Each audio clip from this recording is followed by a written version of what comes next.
Kidnapping एक ऐसा crime है जिसके बारे में मैं हमेशा बार बार कहता हूँ। जितने भी एक्सपर्ट्स होंगे या पुलिस वाले या बाकी, आप उनसे भी पूछिएगा तो वो यही कहेंगे। सबसे मुश्किल काम होता है जिसका किडनैप हुआ है उसको जिंदा लाना। अगर वक्त बीतता गया तो समझ लीजिए उसके जिंदा वापसी की गारंटी कम होती जा रही है। और किडनैपिंग एक ऐसा क्राइम है जिसमें सबसे ज़्यादा पुलिस को सेंसिटिव होना पड़ता है, सबसे ज़्यादा छुप कर काम करना पड़ता है। इसलिए कि अगर किडनैपर्स को ज़रा सा भी एहसास हो गया कि मामला पुलिस तक पहुंच गया है तो फिर वो घबरा जाते हैं, डर जाते हैं। उन्हें लगता है कि फिर किडनैपर, चूँकि जिसको किडनैप करते वो इंसान है, तो अब उसको पूरी आबादी के बीच में या कहीं सन्नाटे में कब तक छुपा कर रखें। तो जैसे ही उन्हें एहसास होता है किडनैपर को कि बात पुलिस तक पहुँच गई है, वो पकड़े जाएंगे, तो सबसे पहला काम वो यही करते हैं कि जिसको उन्होंने किडनैप किया उसे मार डालते हैं। तो कई बार ऐसा होता है किडनैपिंग के केस में पुलिस खुद कहती है, मीडिया से भी कहती है कि प्लीज़ आप किडनैपिंग के केस को कवर कम कीजिए। और सच मानिए तो वाकई ऐसे ही होना चाहिए। जब भी किडनैपिंग का कोई केस हो उसको मीडिया में कवरेज नहीं मिलनी चाहिए, क्योंकि किडनैपर अखबार और टीवी के जरिए फैमिली वाले क्या कह रहे हैं, पुलिस क्या कार्रवाई करने जा रही है, पुलिस को कोई क्लू मिला है कि नहीं, सब पे नज़र रखते हैं और उसी हिसाब से फिर वो अपना एक्शन प्लान तैयार करते हैं। तो इसीलिए किडनैपिंग का जो केस होता है ये बड़ा पेचीदा होता है। एक 20 साल का लड़का, बेहद खूबसूरत दिखने में, पढ़ने लिखने में तेज, गरीब घर से, माँ और बाप घर में, माली हालत इतनी खराब कि उसे लगता था कि अगर मैं सिर्फ पढ़ाई पे और फीस में ही पैसे खर्च करूं तो माँ बाप पे बोझ रहूंगा। पर उसे पढ़ाई अपने पूरी करने का शौक, एक अच्छा करियर बनाने का शौक, लेकिन माँ बाप पे बोझ भी नहीं बनना। इसलिए वो कॉलेज में गया। कॉलेज में जाने के बाद फिर उसने कहा कि मैं अपनी पढ़ाई का खर्चा खुद उठाऊं। इसके लिए कॉलेज के बाद वो पार्ट टाइम जॉब करता रात को, और जो उससे पैसे आते हैं उससे अपने फीस भी भरता और अपने माँ बाप की मदद भी करता। माँ बाप का इकलौता लाडला बेटा, प्यारा सा, 20 साल सिर्फ उम्र उसकी,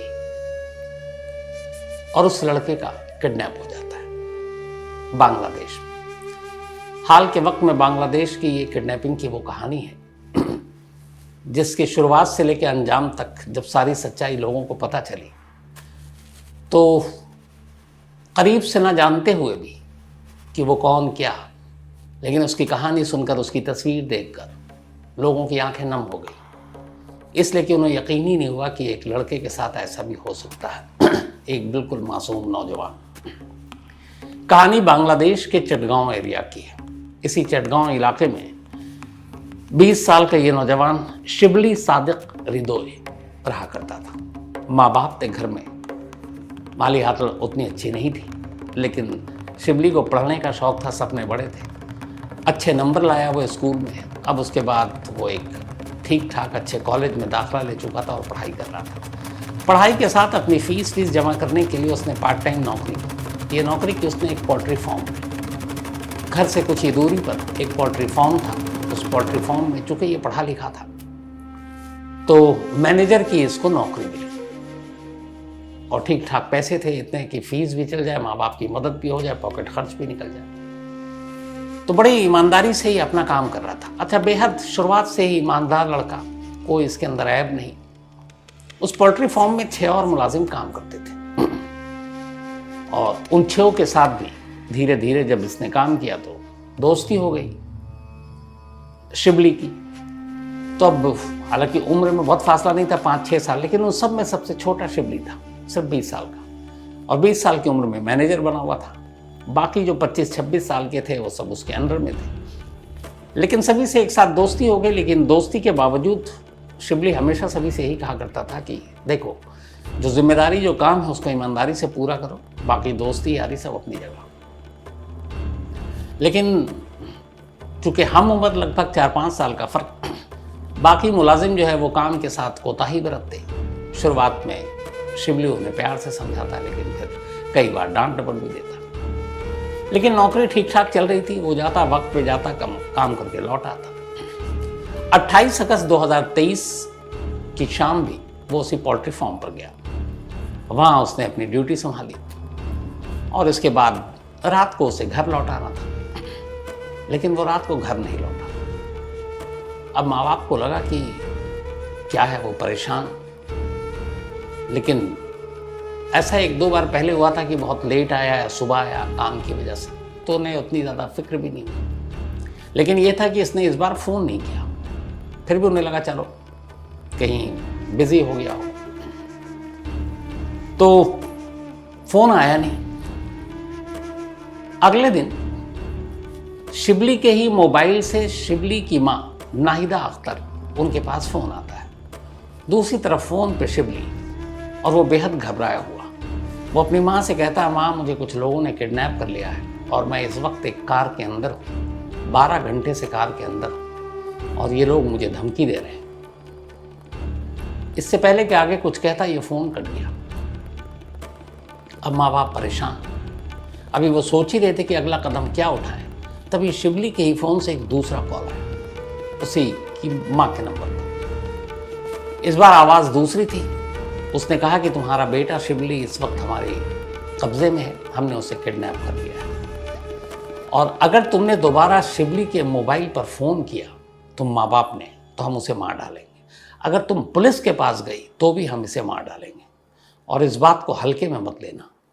इसके बाद उस फ़ोन करने वाले ने कहा कि अगर उसको बाहिफाजत वापस चाहती हो तो 15 लाख टका आप हमें दे दो, हम जगह बताएंगे कहाँ पर देना है। और ये कहकर फिर दोबारा धमकी रिपीट की कि इस फ़ोन पे दोबारा फ़ोन मत करना, और फ़ोन काट दिया। अब गरीब परिवार के लिए 15 लाख टका, यह बांग्लादेशी करेंसी है, बड़ी रकम थी। अब रो रो कर माँ बाप का बुरा हाल, लेकिन इधर बेटे की ज़िंदगी भी है। तो खैर अगला दिन इंतज़ार किया, अगले दिन फिर फ़ोन आया। अगले दिन जब फ़ोन आया तो माँ गिड़गिड़ाने लगी। उसने कहा देखो तुम जो भी हो, तुम्हें शायद गलतफहमी हो गई है। वो किसी रईस ख़ानदान या अमीर बाप का बेटा नहीं है, वो एक बेहद गरीब घर का लड़का है। मैं उसकी माँ हूँ, उसके बाप है। हमने ज़िंदगी में कभी 15 लाख टका देखा नहीं, 15 लाख के हमने तो लाख टका भी नहीं देखा। तो हमारे लिए इतनी बड़ी रकम, हम कुछ भी अपना घर भी बेच दें तो शायद उससे हम नहीं जुटा पाएंगे। तो खैर सामने वाले को भी शायद पता था उनकी माली हालत क्या है। तो 15 लाख से शुरू हुई रैंसम की रकम मोल तोल के बाद 2 लाख टका पर आकर फाइनल हो गई। अब 2 लाख टका शिबली की रिहाई की कीमत थी। इसके बाद उसने बताया एक जगह और वक्त कि इस जगह पर ये 2 लाख टका लेकर आ जाना, और इस बार कोई मोल तोल नहीं, आगे कोई वक्त नहीं देंगे, और अगर तुमने नहीं दिया तो फिर हम उसे मार डालेंगे। अब ये सारी चीज़ों में 28 अगस्त को वो किडनैप हुआ था।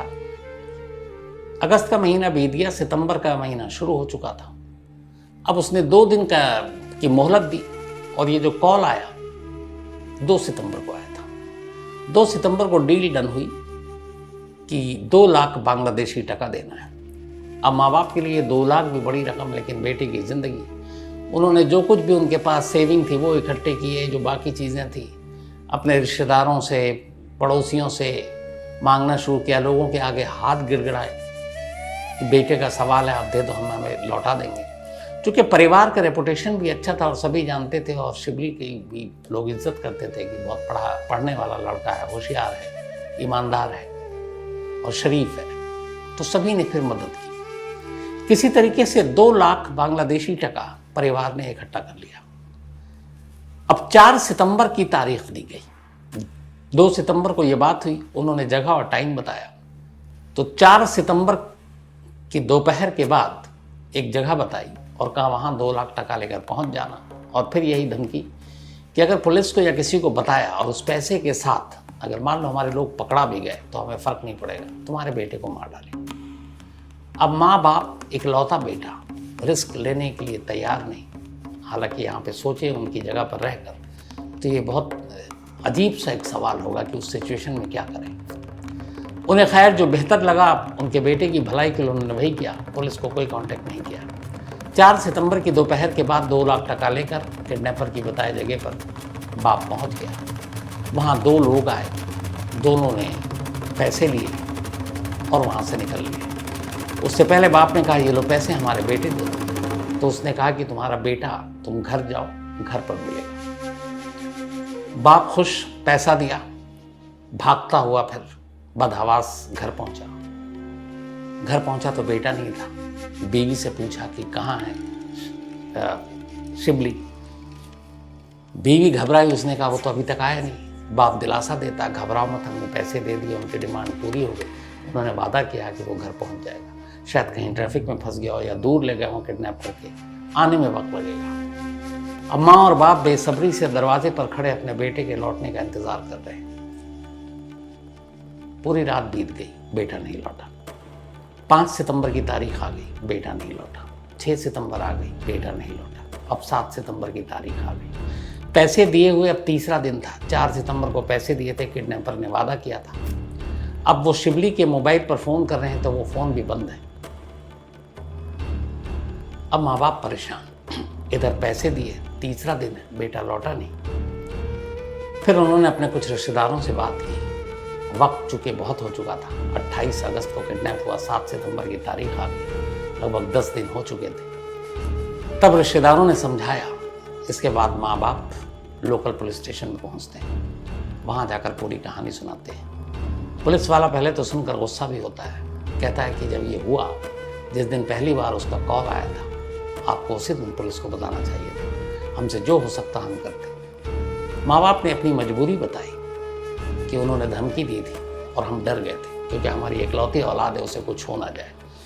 पैसे का तो हम इंतज़ाम कर सकते हैं, पैसे कहीं से भी ला सकते हैं, बेटे को दोबारा नहीं ला सकते। इसीलिए हमने पुलिस के पास कोई शिकायत नहीं की। शायद पुलिस वालों की भी मजबूरियाँ ऐसे केसेस में समझ में आ जाती हैं। पुलिस ने कंप्लेंट लिखी, फिर पूछा आपकी कोई दुश्मनी किसी से? उन्होंने कहा नहीं, किसी से दुश्मनी नहीं। पूरी पूछताछ में पुलिस ने कहा छोटी से छोटी बात बताइए उसके बारे में। अब माँ बाप छोटी छोटी बातें उसकी कॉलेज, स्कूल, पड़ोसी, सबकी, रिश्तेदारों की बताने लगे। कोई ऐसी बात पता नहीं थी। तभी माँ को एक बात याद आई। नाहिदा अख्तर, माँ का नाम है शिबली के। उसने कहा कि माँ ने कहा कि करीब 2 महीने पहले मुझे शिबली एक दिन घर पे बता रहा था कि पोल्ट्री फार्म में जहाँ वो काम करता है, वहाँ उसके कुछ जो बाकी मुलाजिम हैं उनसे कुछ झगड़ा हुआ था। लेकिन फिर उसके 1-2 दिन बाद उसने मिला और मैंने पूछा भी कि झगड़ा वगड़ा तो ये करता नहीं, अच्छी बात नहीं। तो 2 दिन बाद उसने हंसकर कहा था नहीं, तो सब हमारे साथ के, सब समझौता हो गया। वो थोड़ी सी देर की झगड़े की बात नहीं, अब कोई ऐसा इशू नहीं। लेकिन पुलिस के लिए बड़ी बात थी। पुलिस को जैसे ही पता चला, पुलिस अब पोल्ट्री फार्म पहुंची। पोल्ट्री फार्म पहुंची तो वहाँ पे पोल्ट्री फार्म के ओनर को बुलाया गया, पूछा गया। उन्होंने कहा 6 महीने पहले झगड़ा हुआ था और फिर मैंने सब सेटल करा दिया था, उसके बाद ऐसा कोई इशू नहीं था। 6 के 6 मुलाजिम से पूछा तो उन्होंने भी कहा हमारा झगड़ा हुआ, लेकिन फिर हम सब दोस्ती हो गई थी और ये 2 महीने पहले की बात है, यानी कि जून में हुआ था ये झगड़ा। पुलिस ने अपनी तरफ से और तफ्तीश शुरू की, लेकिन ऐसा एक भी दुश्मन शिबली का पुलिस को नहीं मिला। फिर पुलिस को यह भी था कि जिसने किडनैप किया, आमतौर पर किडनैपिंग का केस उन्हीं लोगों से रिलेट किया जाता है जहाँ जिसके पास पैसे हैं और रैंसम देने के लिए। ये तो बेचारा गरीब परिवार है, ये पैसे कहाँ से दे? 2 लाख टका भी इन्होंने इधर उधर से उधार लेकर हाथ फैलाकर इकट्ठा किया। तो पुलिस को लगा हो ना ये कोई दुश्मनी की बात है। और सारी इन्वेस्टिगेशन के बाद आखिर में पुलिस पता नहीं क्यों घूम फिर कर आ रही है कि ये जो पोल्ट्री फार्म के लड़कों से लड़ाई हुई थी 2 महीने पहले, शायद यही वजह उसकी किडनैपिंग की है। पुलिस ने अब दोबारा 6 के 6 अलग अलग लड़कों से बुलाकर पूछताछ की। फिर वो लगातार मना करते रहे। लेकिन फिर उन 6 लड़कों में से 1-2 को पुलिस को शुरुआत में ही पता चल जाता कौन कमज़ोर है, कौन थोड़ा सा पिटाई से डरता है, कौन डांट से डर जाएगा, कौन धमकी से डरेगा। तो 1-2 लड़कों को पुलिस ने फिर पकड़ा और उससे पूछा, वो टूट गए। फिर उन्होंने पूरी सच्चाई बताई। उन्होंने बताया कि हमारे इन 6 लड़कों में एक मेन लड़का था जिससे जून में लड़ाई हुई थी, और पर उसके बाद सब ठीक हो गया था। लेकिन वो नहीं बोला। उसकी उम्र करीब 25-26 साल थी। एक तो उसको ये दुश्मनी थी कि हम सब 25-26 साल के, ये 20 साल का लड़का यहाँ पे मैनेजर बनकर आया, हम पे धौंस जमाता है और हमारा बॉस बना हुआ एक तरह से। तो एक दिल में उसकी ये बात थी। फिर ये बहुत ईमानदारी से अपना काम करता था और चाहता था सारे मुलाजिम भी ईमानदारी से अपनी ड्यूटी बजाए। लेकिन बाकी ये जो थे, इनमें से खासतौर पर 2-3 लड़के, वो काम कम करते थे, गप्पे ज़्यादा मारते थे। और शिबली को ये बात पसंद नहीं थी, तो वह उसको टोकने लगा था। तो ये टोका टोकी, उम्र में छोटा होकर बॉस बनना, ये सारी चीज़ें पसंद नहीं आई। और इसी के बाद 28 अगस्त की रात को जब शिबली वहाँ आया तो इन लोगों ने किडनैपिंग का प्लान बनाया। प्लान ये था कि उसे मारेंगे, पीटेंगे, घर वालों से कुछ पैसे लेंगे और फिर उसे छोड़ देंगे। इसी प्लान के तहत इन सभी ने चेहरे पे अपने मास्क वास्क लगाया, चेहरा छुपाया, और रात को जब वो घर के लिए निकला शिवली पोल्ट्री फार्म से, इन्होंने उसको अचानक पकड़कर उसके मुंह पे कपड़ा डाला और कार के अंदर रख लिया। फिर कार किसी सुनसान जगह पर ले गए, फिर उसको रखा अगले 12 घंटे तक, उससे फ़ोन पे बात कराई घर वालों की, फिर अगले दिन भी रखा, फिर फ़ोन पे बात कराई। फिर 2 लाख रुपए में जब बात डील डन हो गई, अब इधर इन्हें ये भी था कि क्या पता माँ बाप पुलिस वाले के पास चले जाए। इसी दौरान में 1-2 जो किडनैपर थे, उसकी लापरवाही से उनका चेहरा सामने खुल गया और शिवली ने उनका चेहरा देख लिया। अब जब देख लिया तो उन्हें लगा कि शिवली तो हमें पहचान गया, तो अगर हम इसको किडनैप करने के बाद पैसे लेकर छोड़ देते हैं तो ये तो पुलिस में चला जाएगा, शिकायत कर देगा। तभी तय हुआ कि नहीं, अब इसे मार डालो, और इसी के बाद उसको गला घोट कर मार दिया। जब ये खुलासा हुआ तो उसके बयान लिए गए। फिर उन्होंने पूछा लाश कहाँ है, तो उसने बताया कि लाश जो है वो वहीं चिटगांव में एक रोजान जगह है, हिली एरिया, पहाड़ी। उसने कहा वहीं हमने खाई में फेंक दी। 7 सितंबर से पुलिस इस मामले की जांच कर रही थी। 11 सितंबर को ये केस खुला। पुलिस की टीम आरोपियों को लेकर उस खाई के पास गई। वहां खाई में एक कंकाल मिला, चेहरे पर कुछ पैंट और शर्ट चिपके हुए थे, कटे फटे। उन पैंट शर्ट से ही शिवली के माँ बाप ने पहचान की कि ये उनका बेटा शिवली है। अब पुलिस ने गिरफ्तार कर लिया, लेकिन जब गिरफ्तार किया तो एक और सनसनीखेज खुलासा हुआ।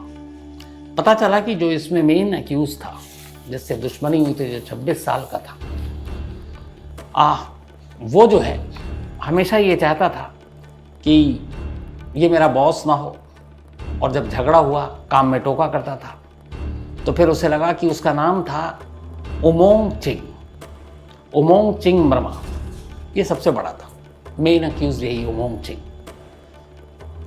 तो खुलासा ये हुआ कि जब उसका कत्ल कर दिया गया, कत्ल करने के बाद उमोंग चिंग ने उसकी बॉडी के कुछ पार्ट्स के टुकड़े किए और उन्हें बाकायदा कुकर में पकाया और खा गया, और फिर बाकी लाश के टुकड़े को ले जाकर उसने खाई में फेंक दिया। अब जब ये बात पता चली तो बांग्लादेश के न्यूज़पेपर ने यह खबर छाप दी। 11 सितंबर को ये कंकाल मिला, और इस दौरान में ये उसकी पूछताछ से ये खुलासा हो गया कि उसने न सिर्फ शिवली को मारा, बल्कि उसके बॉडी के कुछ पार्ट्स को उसने पकाकर खाया। ये बात अखबार के जरिए लोगों तक पहुंची। जब लोगों तक पहुंची तो लोगों का गुस्सा 7वें आसमान में। अब इन सभी को गिरफ्तार कर लिया गया था, पुलिस की कस्टडी में थे। 11 सितंबर जिस दिन लाश मिली, उसी दिन शाम को ये बात पूरे इलाके में फैल चुकी थी। इलाके के लोगों में ज़बरदस्त गुस्सा था। पुलिस की कस्टडी से उमोंग चिंग को गुस्साई भीड़ ने छुड़ाया और अपने कब्जे में लिया, और कब्जे में लेने के बाद भीड़ उस पर टूट पड़ी। कई पुलिस वाले जख्मी हुए, पुलिस वालों की गाड़ियां जलाई, लेकिन उनके ज़हन में ही था कि कैसे ये शख्स इस तरह से कत्ल करने के बाद और किसी इंसान को खा सकता है।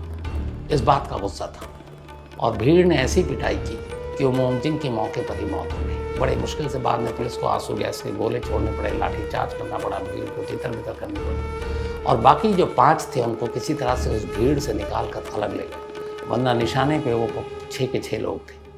बाद में उन 5 को सख्त सुरक्षा में फिर जेल में रखा गया ताकि भीड़ से दूर रखें। तो एक की मौत हो गई, बाकी इस वक्त जेल में हैं, और शिवली के घर पर माँ बाप पर एक गम का ऐसा पहाड़ टूटा है जो शायद वो जब तक जिंदा रहेंगे इससे ऊपर नहीं पाएंगे। तो मैंने शुरू में इसीलिए कहा था आपको कि जो किडनैपिंग के केस होते हैं उसमें जैसे जैसे वक्त बीतता है उसमें जिंदा वापसी की गुंजाइश उम्मीद बड़ी कम होती है। और किडनैपिंग का केस वो केस होता है जिसमें जब भी किडनैपर जब किसी को किडनैप करता है तो उसका जरिया एक सबसे बेसिक एक होता है कि जिस घर से किडनैप किया उस घर में क्या चल रहा है, वो लोग क्या सोच रहे हैं, पैसे दे रहे हैं, उन्हें कहीं कुछ भनक तो नहीं, उन्होंने सस्पेक्ट या जिनके ऊपर शक है उनमें से कुछ नाम जो बताए उनमें हम लोग तो नहीं हैं, पुलिस कहाँ तक पहुँची, पुलिस क्या कर रही है, पुलिस का अगला एक्शन क्या होगा। ये सब जानने के लिए वो घर के इर्द गिर्द भी अपने लोगों को रखते हैं, और सबसे बड़ा उनका जो टूल होता है, जो माध्यम होता है, वो मीडिया है। तो मीडिया के थ्रू भी, चाहे वो न्यूज़पेपर हो या फिर न्यूज़ चैनल हो, उसके थ्रू भी पुलिस और फैमिली के हर एक्शन पर नज़र रखते हैं और उसी हिसाब से फिर अपना कदम उठाते हैं। तो इसीलिए मैं बार बार कहता हूँ, किडनैपिंग का केस बड़ा अजीब सा केस होता है जिसमें बहुत ही एहतियात बरतने की ज़रूरत होती है। तो ये थी आज की कहानी।